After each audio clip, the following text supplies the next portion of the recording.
You may not know this about me. I'm pretty good about tooting my own horn. In fact, I would say I'm real good at it, so listen up. I'm a really weak person. I'm pathetic on occasion. Often I am irritable and cranky. And if you interrupt my plans, I'll pout, maybe for days at a time.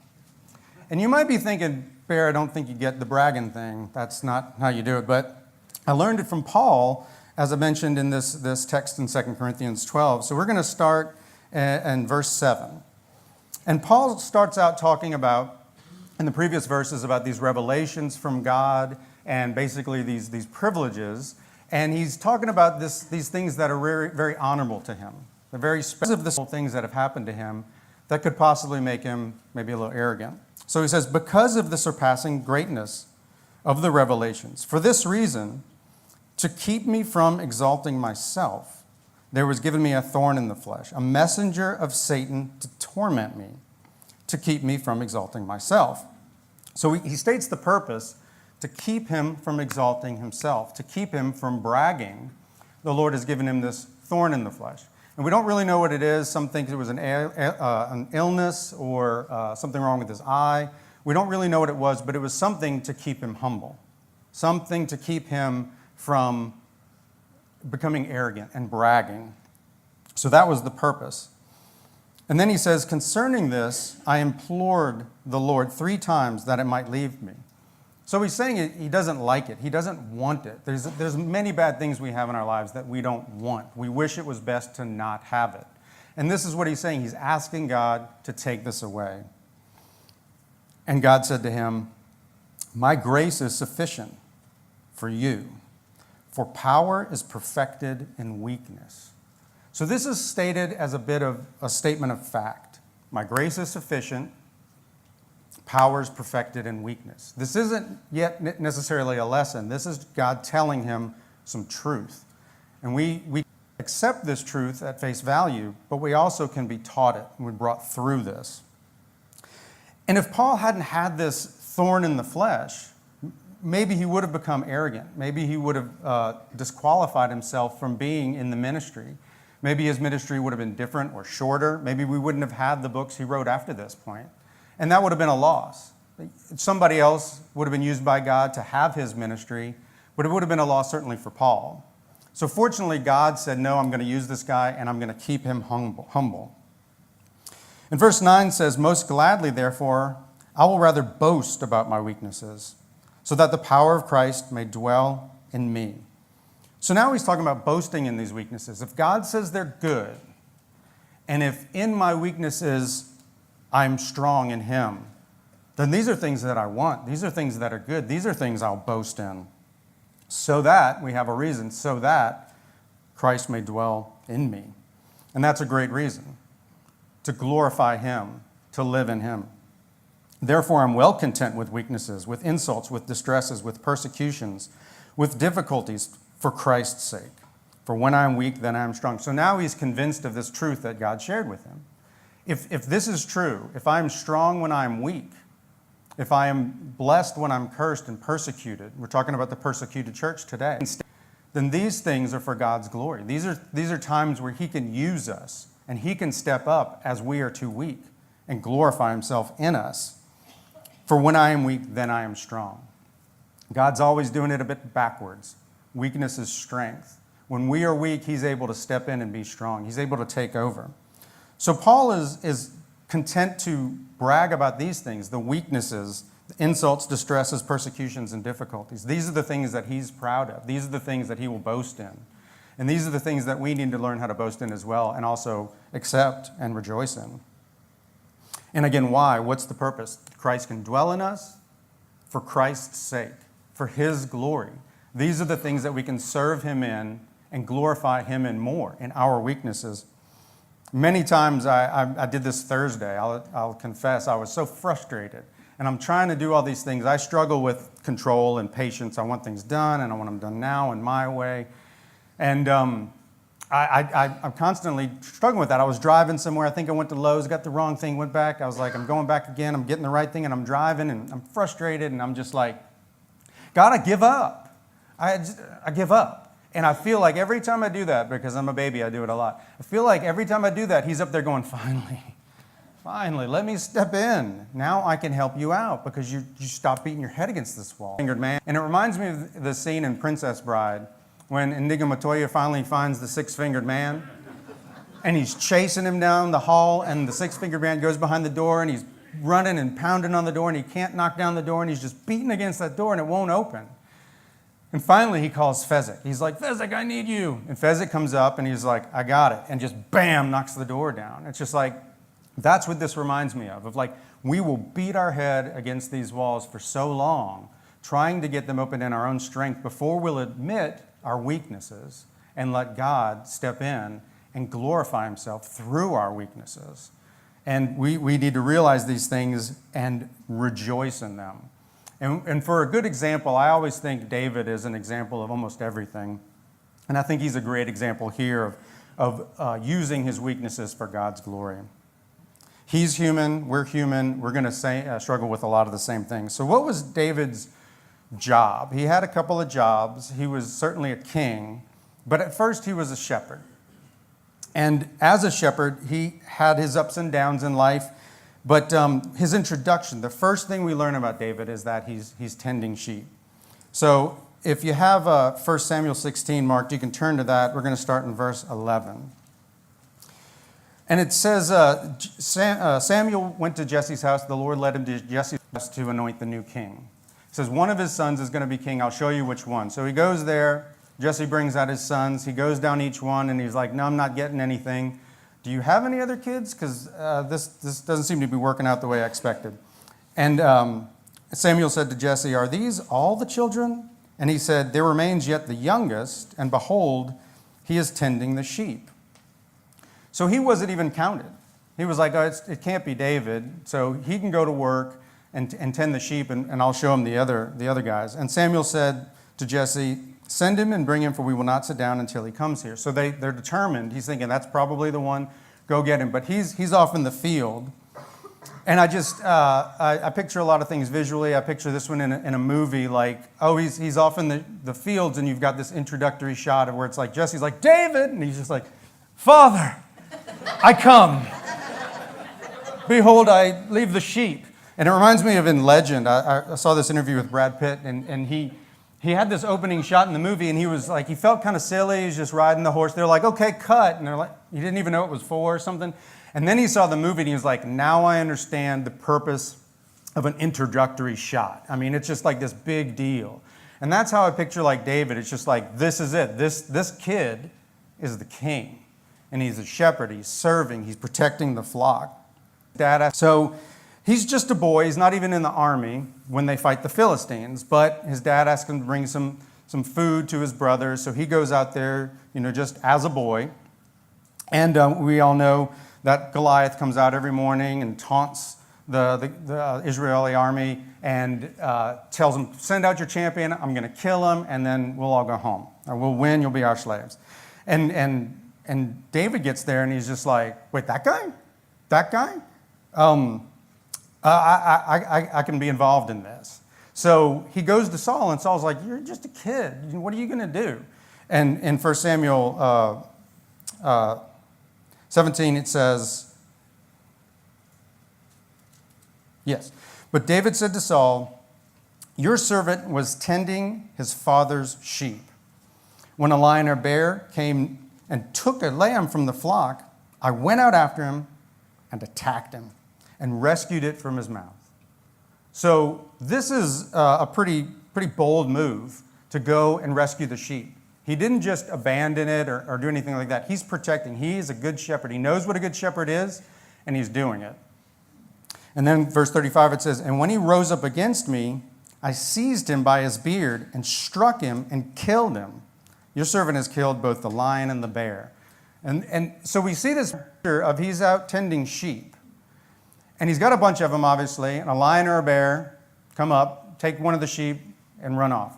Now, David didn't just say, he's got one, but I got the rest of them, let's take off. He didn't try to scare off the lion or the bear and just say, well, let's cut our losses. We did okay for today.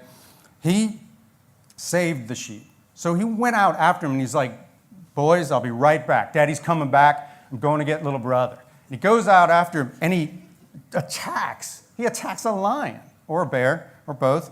And then he's like, give me my sheep. And he pulls the sheep out of his mouth. And then he goes and he puts the sheep down, and he's like, Daddy, be right back. Got to go kill a bear. You all right? You good? Okay. And then he takes him by the beard. No shave November is the beard. He takes him by the beard, and he's just like, bam! Come on! And then he kills a lion with his bare hands. Who does this? Nobody does this. I can count on one hand how many people I know that's killed a bear or a lion with their bare hands. 0. I can count on no hands. So he didn't just rescue the sheep. He didn't just protect his sheep. He went back and made sure that that lion and bear was never going to kill a sheep again. He's protecting permanently. And then he goes back, and he has the lion, the sheep. And it reminds me of yet another movie, The Untouchable. Dead! With Robert De Niro playing Al Capone. He's like, I want this guy dead. I want his family dead. I want his house burned to the ground. And it's just like, I'm not just going to go protect my sheep or even rescue that sheep. He's dead. Why? Why is he dead? Why did David know he could go after and kill this lion or bear? The lion or bear attacked his flock, and that doesn't work. David's going to go kill him. The lion or bear is dead. He just figures, okay, you attacked my sheep, you're dead. I'm not sure how God's going to do this, but you're dead. I'll go after him. In his mind, it's a done deal. I just got to go after him. God's going to show up, give me strength or whatever it is, and he'll die. And he was right. At least twice, bear and a lion. And it reminds me of us. God's family. We're the flock. And when one of us was in Satan's mouth and took us away, Jesus said to the rest, one's gone, 99, Daddy will be right back. And he goes and he rescues us from Satan's mouth, makes sure that we're okay, and then he dies. And he defeats death for us. And then 3 days later in the tomb, he's back. Daddy's back. I rescued you. I've defeated death. He can never touch you again. And I'm back. And you're with the flock. And this is the picture of what we have of a shepherd king, this man that will save us. So when David has done this with the bear and the lion, when he's fought them and killed them because they have been condemned for their actions, the attacking of his flock, when this is happening and he goes to Goliath, it's not his first rodeo. He's been here before. He's like, oh, this guy is taunting us? This guy is insulting us? This guy is cursing us and cursing God? He's a dead man. He's a walking corpse. Who's gonna step up? Who's gonna kill him? Because he's dead. Somebody just needs to go up there, throw a rock. God's gonna, boom, dead. Goliath is a goner. I'll do it. So he says in verse 36, your servant has killed both the lion and bear. This uncircumcised Philistine will be like one of them. How like one of them? Dead. Since he has taunted the armies of the living God. He's condemned. He's dead. Somebody just needs to throw the rock. And David said, the Lord who delivered me from the paw of the lion and the paw of the bear, he'll deliver me from the hand of this Philistine. I got it. I've been in training. I've been put in situations where God was going to have to show up and make it happen. This is how it works. So I'll step up and do this one. I can do it. The smaller and weaker the person he's going to use, the more glory to God. That's the only way that it could happen with David walking out there the way he was, with basically nothing and no armor and no real weapons.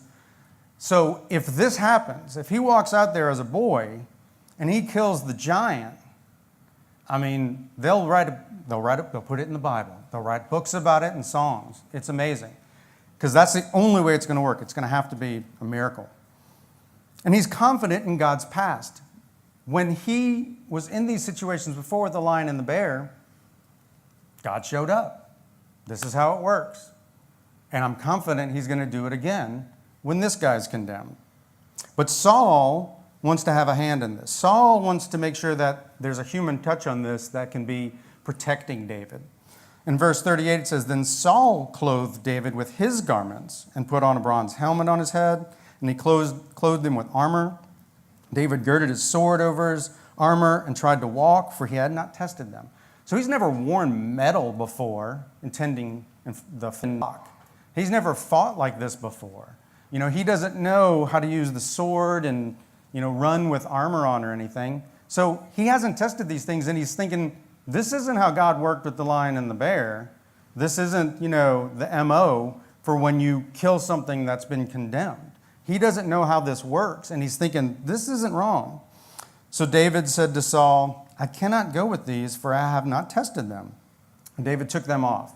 He's not going to trust in these things that he doesn't know and hasn't used.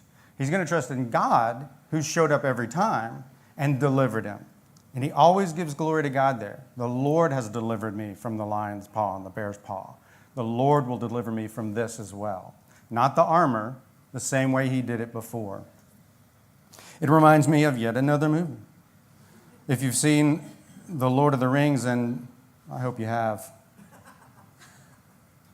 it reminds me of Frodo and Sam when they put on that orc armor, and it's just too big. They can't walk around, and the chainmail's dragging on the ground. That kind of makes me think of what David, because he was still a boy in this case. He still, hadn't been in the army. He didn't know how to use these things, and it was awkward and it was cumbersome. And it wasn't what he had tested. It wasn't what he had tried and learned would be faithful to him. So he leaves the armor. He leaves the weapons. And in verse 40 it says, and he took his stick in his hand. And when you go to war, a stick is not usually what you would think you'd take, unless maybe you're like a ninja and it's a long stick, or a lightsaber. I wouldn't call it a stick. And he chose for himself 5 smooth stones from the brook, and he put them in the shepherd's bag which he had, even his pouch, and his sling was in his hand, and he approached the Philistine. So he has a stick and some stones and a fanny pack. He made it cool. It said, what would Moses do in the front? And he goes out to fight the giant with a stick and some rocks. And you got to think, if he wins, it's a miracle. Yes, exactly. If he wins, it's a miracle. So he goes out there. I think the Hebrew said fanny pack. I didn't make that up. These are the things he's tested before. These are the things he knows. And he goes out to the giant. And he knows how it's going to end. He knows he's going to win. He knows Goliath's going to die. So here he is in the valley of Elah. The giant comes out every morning. Maybe the sun's rising up behind him. And you have all these shadows, including a literal giant who's come out to kill him. And he's a trained killer. That's his job. He's an expert at it. He's obviously never lost because he's alive, and he's coming to kill David.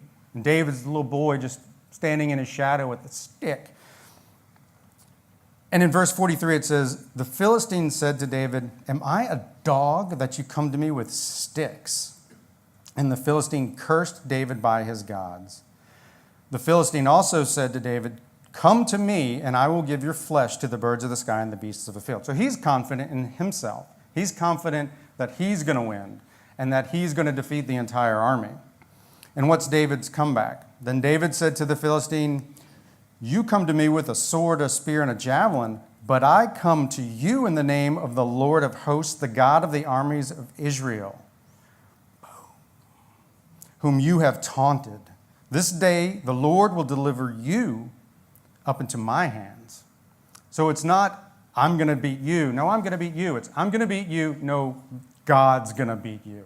It's not me. I'm too small. God's going to do it.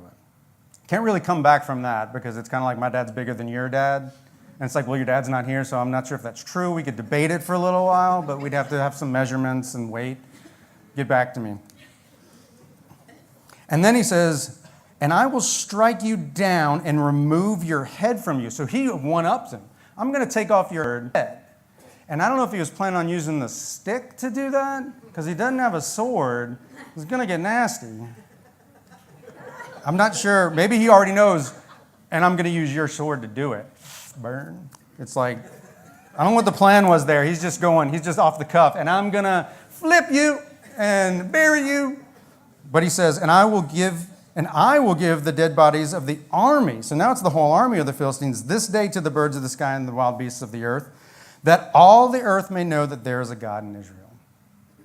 And so again, he's given God the glory for how it's going to happen. The Lord's going to deliver him. And it's going to be a testimony and a witness to everybody that God did it, and there's a God in Israel. So his process is all about God. His purpose and expectations are all for the glory of God. And it's all because he's weak, because he can't do it. That's the only way it's going to work. I'm just standing here, and then God's going to have to show up and do this for me. And that all this assembly may know that the Lord does not deliver by sword or by spear, for the battle is the Lord's, and he will give you into our hands. USA, USA, USA. Rudy! We love the underdog, don't we? We love, he's like, boom, stick drop. We just love the little guy. We love all the movies are like that. Rocky, it's a formula. It's like you could just make a movie. Take a little guy, beat a big guy. We're over, popcorn. It's all concessions. So some trust in chariots, some trust in horses, but we trust in the name of the Lord our God. This is how he expects to win, that he's small and he doesn't have anything. And so it's like God's got to show up. And I trust God will. He's done it before. So I'm going to win, and I'm going to give all, you and your little doggy too, to the beasts of the field. He's going to kill them all. How? God's going to do it. He's making promises. But again, these are the stories, the miraculous stories of little weak people doing incredible things. These are the stories that we love. These are the stories, David and Goliath. It's children books, it's songs, it's movies, it's in the Bible, it's what we teach, everybody knows it, because it's the powerful image that what God can do through you. We don't make the stories and the books and the songs about the time when he went out and got 200 foreskins so he could marry Saul's daughter. That's not miraculous. He goes under his own strength and does that. He wears armor when he does that. It's weird when he does that. But he gets a wife out of it. That's in the Bible too. But we don't make children's stories out of it. Now, I'm not saying we should strip our military and give them sticks and rocks and have them go out, unless they're beating bears and lions with their bare hands. Then those guys can go do that. But when we have tested the Lord and how he will show up in our lives, and we get into those situations, it's easier to let him work when we can be weak and we can step back and let him show up. We've all seen miracles in our lives, and it's incredible the testimony we can have of when he's shown up, when we were at the end of our rope. And it glorifies God. He prepared him for this. He took him through some practices with the bear and the lion. If it would have been him, it would have just been like, yay, David. But it's God, and that's why we rejoice and cherish that, and we hope that we can be like that. So you may have some weaknesses. I certainly know I do. I've got plenty of them. And we don't test them in those weaknesses. We don't take this as a license to be irresponsible and go out and gamble money or risk stability or friendships or anything. We have to know that the Holy Spirit is guiding us in these situations. And these are the times when we can trust him. Now, I will say this. If your weakness is doing those kinds of things, well, then that's your weakness. And glorify God through that. And rejoice in that. And thank him for that, which is difficult. I have many weaknesses. This was a particularly tough week and year for me. And it wasn't until recently that I was like, but these are the weaknesses that are bringing me to him. These are the trials and the persecutions, whether they're just within myself, that bring me to the Lord and allow me to see him show up, which I'm reluctant to do. I want to take care of it myself. I want to do it myself. I have a lot of struggle, like I said, with control. And so I have to be put in situations that I can't control to the point to where I have to give up. So last Christmas, we went to bed, like normal, tree and presents and everything. And then fairly early in the morning, Mel reached over and woke me up, grabbed my arm and said, dial 911. And I said, sweetie, it's Santa. It's cool. He's going to leave in a minute. He's just leaving the presents, eating the cookies. It's cool. No, I didn't say that. I jumped out of bed and I got my phone. I dialed 911, and then right when I went to hit send, she said, stop. What had happened was her heart had started racing at about 180. And this had happened since she was 19 every once in a while, but in the last couple of years, it's gotten a lot worse. And it started happening more often, and just out of the blue, we're just sitting there, and all of a sudden it hits her. And sometimes I'd be able to get like a gel pack. We have this freezer gel pack, and I can throw it on her back when she's not expecting it, and it'll shock her back into regular rhythm. But a lot of times, and we wouldn't, and we'd go to the ER. I did end up dialing 911 a few days later, and we kept going back to the ER, and there's really not much you can do. If the shock thing doesn't work, you can wait it out for a little while, but it's a strain on your heart, so they can give you this stuff called adrenaline, which basically like stops your heart for a second, and then it starts back up, and so they had to do that. And so we're going through all this, and just regularly, it's just like I'm texting the neighbor or somebody say, can you watch the kids? I got to take them out to the ER. And it just became kind of a routine thing. And it kept going, and I had to go on a couple of business trips, so I'd make sure she had people with her all the time. I was scared to let her drive. I'm basically scared to leave the room, literally. I'd be in the bathroom working or something while she's taking a shower because I'm scared something's going to happen. In fact, one time I was taking a shower, and I had my eyes closed. I'm washing my hair, and I opened my eyes, and she's at the glass like this. And I'm just like, what? And she's like, nothing. I wanted to see what you wanted for dinner. And I was like, oh, I don't care.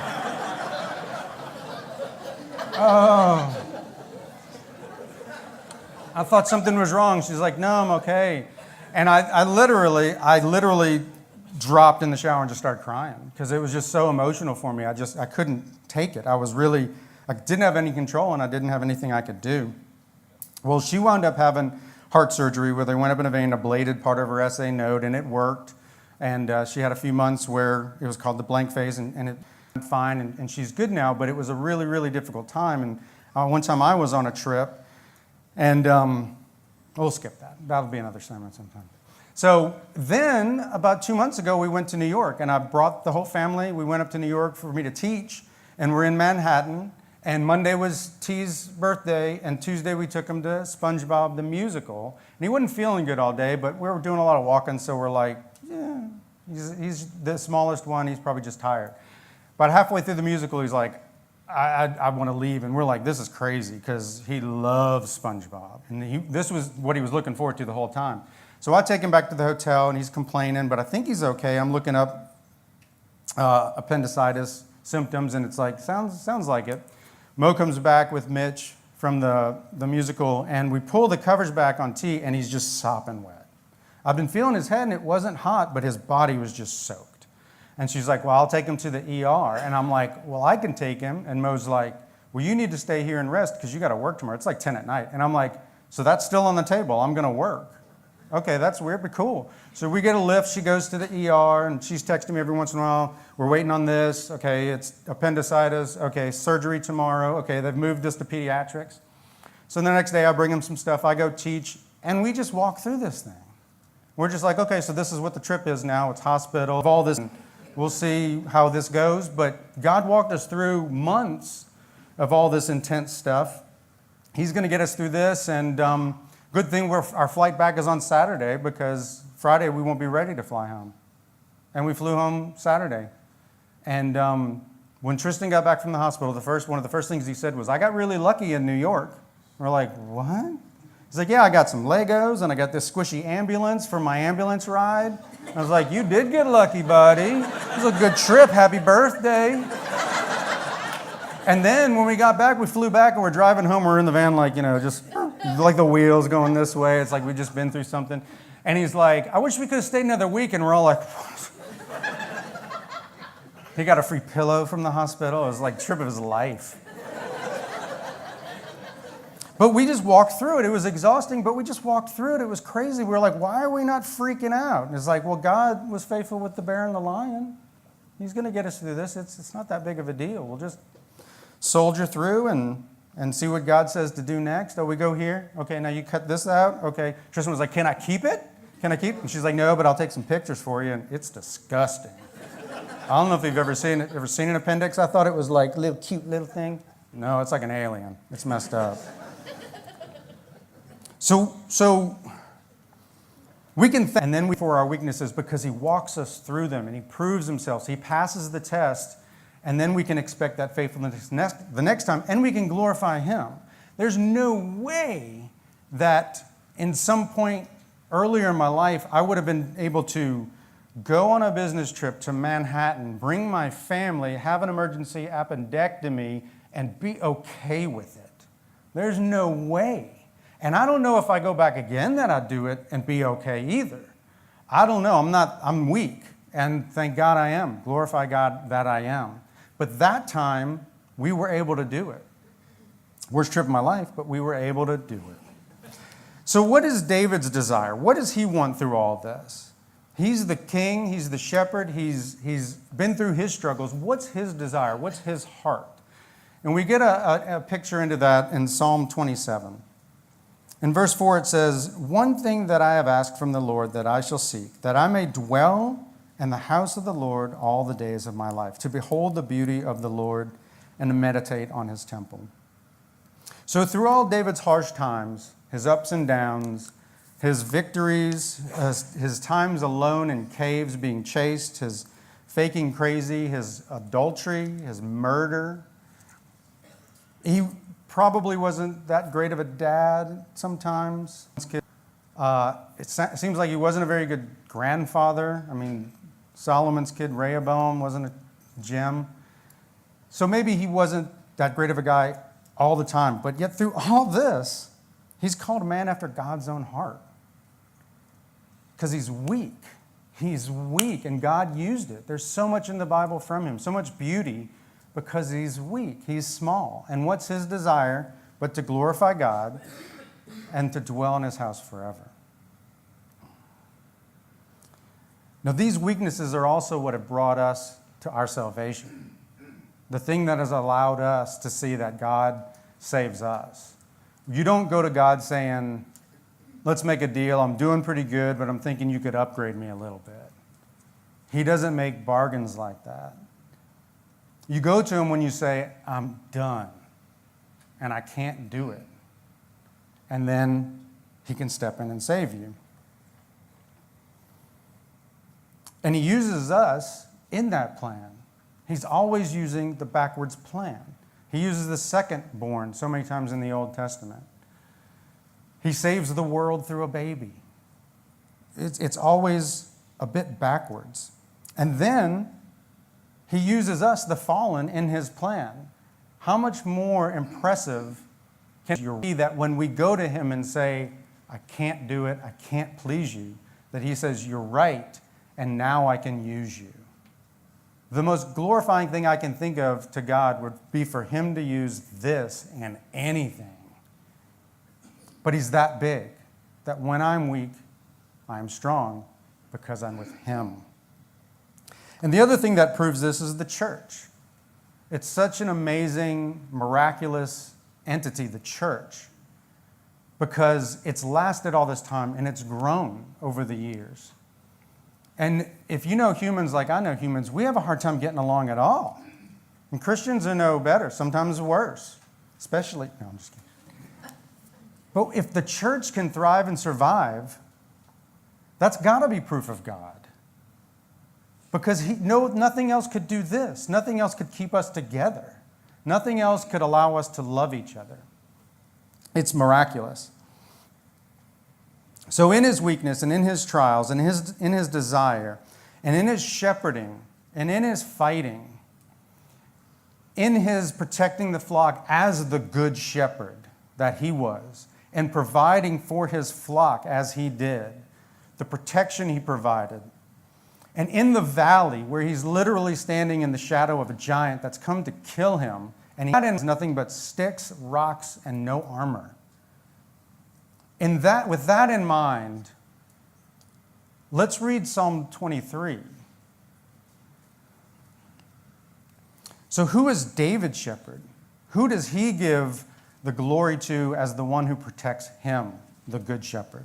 The Lord is my shepherd. And when he says that, he means a lot, because he knows what a shepherd is and what a shepherd does and what it takes to be a good shepherd. The Lord is my shepherd. I shall not want. He's going to provide for me.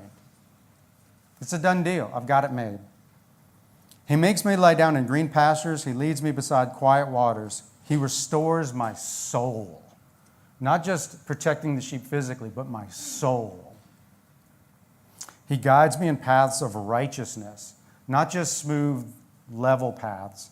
Righteousness. That's not easy to obtain. That's what he gives him. And why? For his name's sake.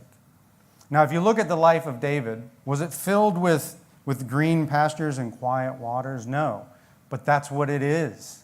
That's what life is. It just doesn't look like it. We're right where he wants us. It just doesn't look that good sometimes. And even though I walk through the valley of the shadow of death, had he been in a valley before? Was there death there casting a big shadow? Yes. Even though I walk through the valley of the shadow of death, I fear no evil, for you're with me. I'm not scared. Dad's with me. He can do anything. Why would I be scared? This is just another green pasture to me, quiet waters. Your rod and your staff, the sticks, they comfort me. You prepare a table before me in the presence of my enemies. You've anointed my head with oil. My cup overflows. Surely goodness and loving kindness will follow me all the days of my life. It's a blessing where he is. In the valley of the shadow of death, and he's like paradise, because God is with me. When you have Jesus, you have everything. And when that makes sense to you, as my few moments of clarity in life, when that saying has made sense to me, it's the best moments of my life. When I realize that all I have is him, and that's all I need. Everything else is just preparation for heaven. And I will dwell in the house of the Lord forever. He gets his wish. He sees it, it's like he's always had it. It's been with him the whole time. And you know what? We get that wish too. We get to dwell with him forever. Now, I hope you realize that it's your weakness that brought you to God as well. And I hope that you've received Jesus as your Savior. Some people liken Jesus and the gospel being presented to you as you're drowning and we're throwing you life preservers. Some people say, no, you're dead and you're floating and we're throwing life preservers and hoping to hook you in. But in reality, you've been dead for days and you've sunk and you're at the bottom of the lake. And everybody else has given up looking for you. They can't even find you. And your family's left and your friends have left and it's the middle of the night. And you're covered in mud at the bottom. And then Jesus comes up. He takes off his robe. He swims out there. He dives down. He brings you back up, swims you back to shore. Nobody's there. And he starts working on you. And he's giving you mouth to mouth, and he's working, and he won't give up.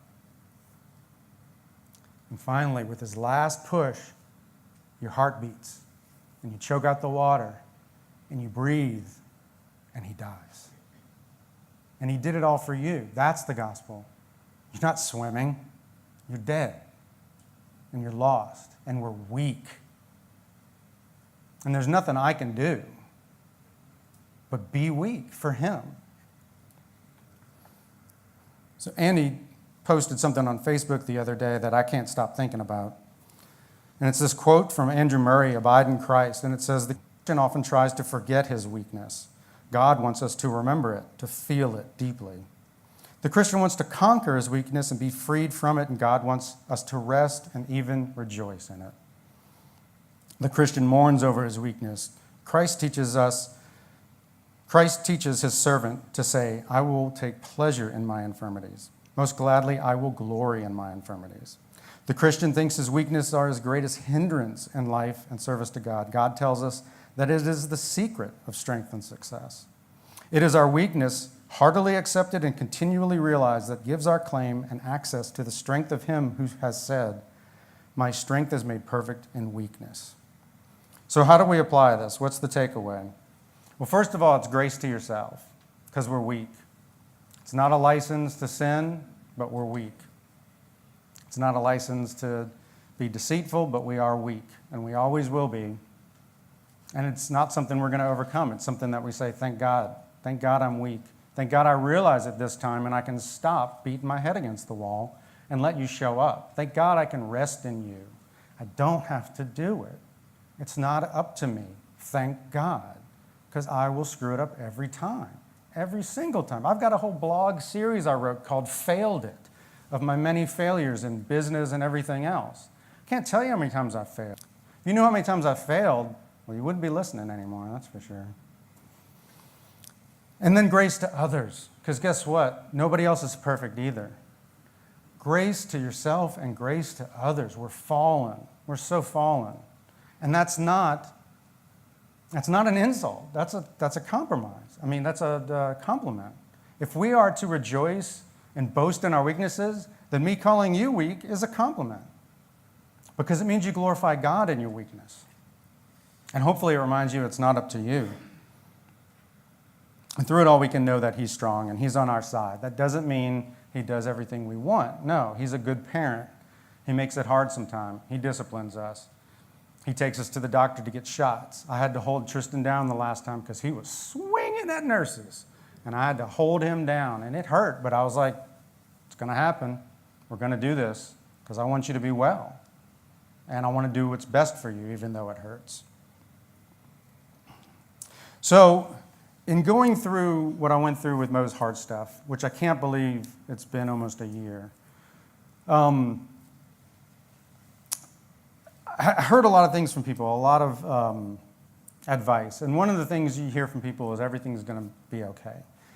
And the only thing I could think of was when. And the only answer I could accept was going to get better in heaven, because that's the only thing you can be sure of. You don't know that it's going to get better. You don't know that she's not going to die. So when is it going to get better, and how is it going to get better? So I didn't like to hear that. The only thing that I could take comfort in was, this is okay. Not something coming. This has to be okay. I don't know how that's measured, but this is it, because where I am has to be all right, because I'm where God wants me, so I guess it has to be okay. And not will be or is going to be okay, is okay. It is right now. I'm already there. I'm in the valley of the shadow of the death, and I'm seeing green pastures and quiet waters. And it's okay, because I'm not expecting it to be perfect. We're still on earth. So this is okay. You could say it as everything is all right.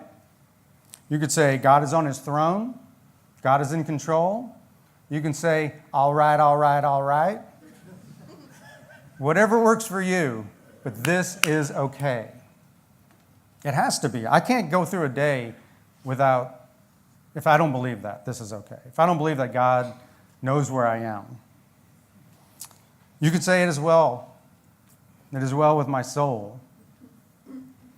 You know, when he wrote that, Horatio Spafford wrote that, his son had died. He had financial ruin multiple ways, and he sent his wife and 4 daughters ahead of him to Europe, and the ship sank. And his 4 daughters died. And when she got to Europe, she sent him a telegram saying, saved alone. This guy was suffering more than I can imagine. I hope more than anyone can imagine. And when he went to take the ship over to Europe, at around the spot the ship sank, he wrote this song, It Is Well with My Soul. And when the sea billows roll, that's what he's thinking about. What happened there. And for him to be able to say it is well, that's peace. And that's what I want to be able to do through my weakness, is to rely on Him. And I hope that we can rejoice in our weaknesses, and I hope we can encourage each other in our weaknesses, and I hope we can be gracious to ourselves and each other, because we're fallen. We're a group of mutts. We're a group of people that just admitted we're weak. We're the group of people that said, we're number 0. We lost. We can't do it. We can't do it. We can't. Yeah, I heard some people. Thank you very much. Well, let's pray, and let's leave here loving each other and recognizing that nobody's perfect except Him. And in our weakness, we can see that a little more clearly, and we can glorify Him with that in our weakness and in rejoicing in it.